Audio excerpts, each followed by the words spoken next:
Voy a comenzar esta charla recordando una de las tantas buenas experiencias que pude experimentar cuando estaba en la escuela estética. Para los que no saben qué es una escuela estética, es un lugar donde podemos aprender diversas expresiones relacionadas con la música, el arte, expresión corporal, dibujo y también literatura. Y sí, la literatura era mi favorita. Podíamos leer, producir y reproducir cuentos. Casi siempre entendía todos los proyectos que trabajábamos, pero había veces que no entendía algunas partes de los textos que nos leía la maestra.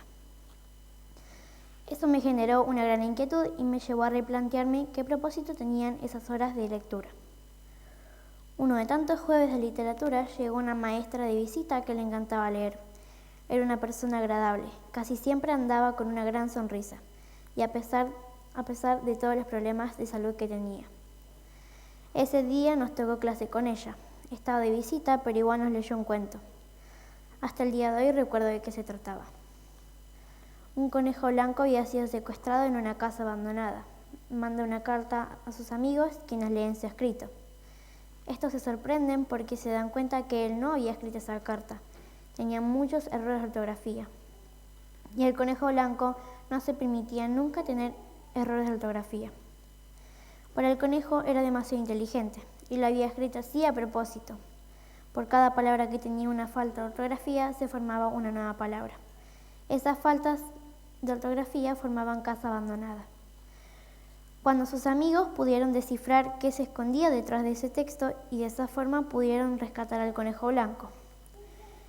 En el instante en el que la maestra estaba contando el inicio de la historia, me costaba entender. Estaba muy desconcentrada, estaba cansada o no entendía por qué no estaba prestando atención.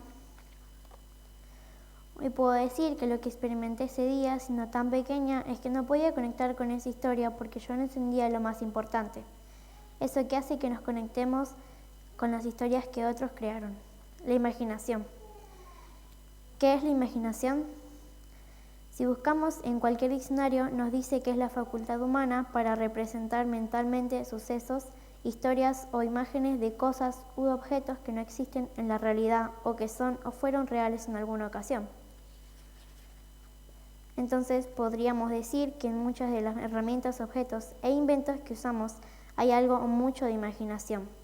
Pero, ¿qué pasa con la imaginación, la que nos conecta con la literatura y ese enorme poder de crear? Podemos empezar remarcando que no existe una sola forma de imaginar. No es un método, es un aprendizaje constante, algo que siempre vas a encontrar, que nunca se va a ir de tu mente. No necesitamos mucho más que ganas de encender esa chispa y alimentarla constantemente. Hay que saber encenderla. La imaginación no tiene muros ni barreras o paredes altas que no puedas escalar. Siempre va a haber una puerta o ventana que esté abierta para embarcarte en el mundo de la imaginación.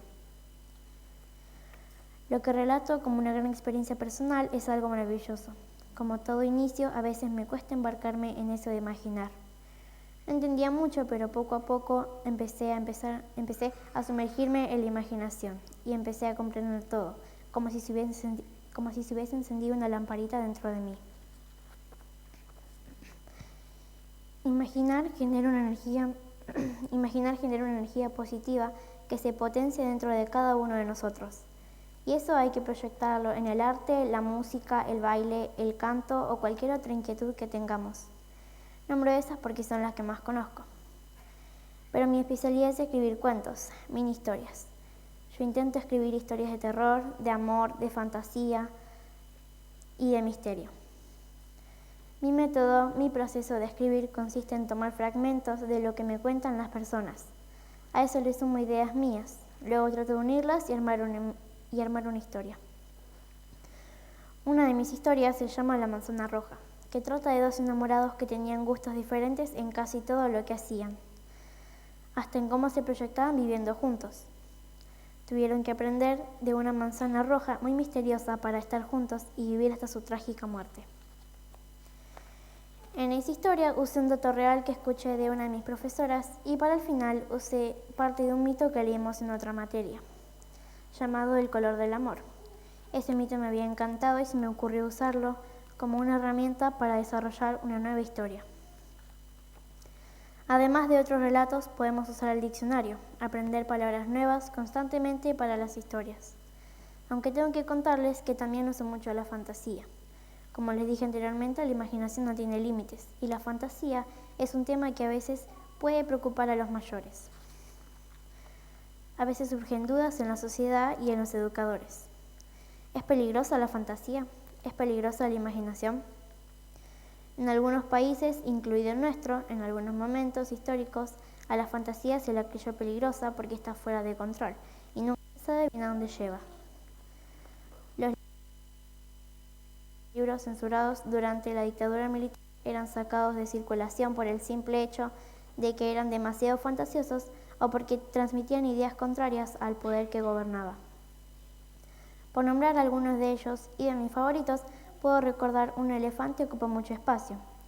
Inclusive algunos de los libros que no faltan en nuestras bibliotecas, como Dónde viven los monstruos, El Principito, Alicia en el País de las Maravillas y Los viajes de Gulliver. Mirándolo a la distancia parece una locura que alguien pudiera creer que estas historias tan hermosas fueran perjudiciales para el lector. Me cuesta pensar la literatura sin la fantasía, la una sin la otra. En la literatura no hay un solo sentido. Cada lectura es única y propia y por lo tanto irrepetible. Cada palabra en los relatos se convierte en un misterio, una selva, una ventana, un campo de batalla, un abrazo, si nosotros queremos que así sea. Puedo afirmar que la imaginación no es peligrosa, es algo maravilloso y aunque genere interrogantes, es hermoso saber usarlo. Y mejor cuando nos provee de herramientas adecuadas para desarrollarnos y explorar nuestro propio mundo. Muchas gracias.